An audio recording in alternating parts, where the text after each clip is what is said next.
So in classes here in the dojo and in the online classes, I'm always rabbiting on about creating colour charts.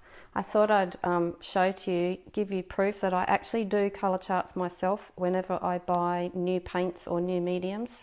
So Santa brought a pile of lovely, delicious water-soluble ink pencils and water-soluble bright colour crayons.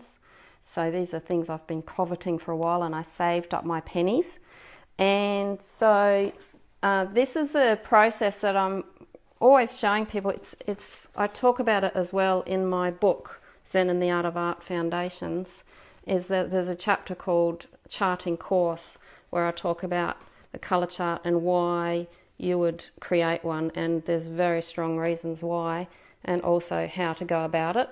So this is a process that I absolutely swear by, and I've found that it changes everything about what I do because I can actually see what the colours are that I'm using. So if you have a look at, especially with these pencils, when you have a look, when you're trying to select a colour to use out of a tray like this, there's all these colours at the end of the pencil. They don't really help you. They don't really tell you what it's going to look like on paper.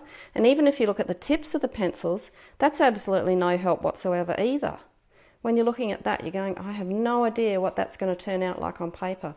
But if you go to the effort of creating your own colour chart, you can see exactly what each pencil colour is going to do. And the difference between the colour that's been printed on the end of the pencil and the colour that you see on the tip is enormous.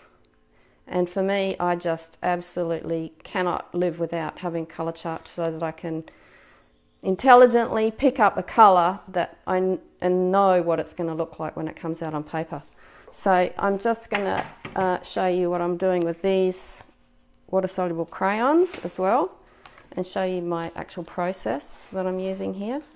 So all I really need is paper towel, a water brush. I've shown all about how to use a water brush in a separate Ninja Art tip. And I've got a little fine, very fine point,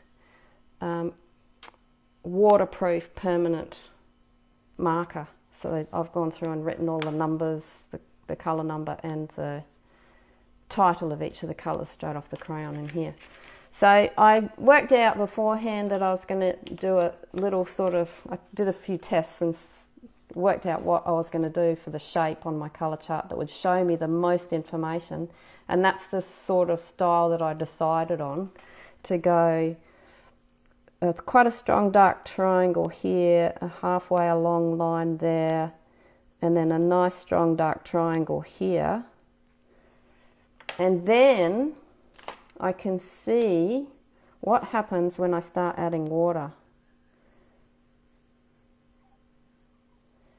And I can see a lovely gradient coming out and see what sort of colour that burnt sienna is. And that's really interesting to me because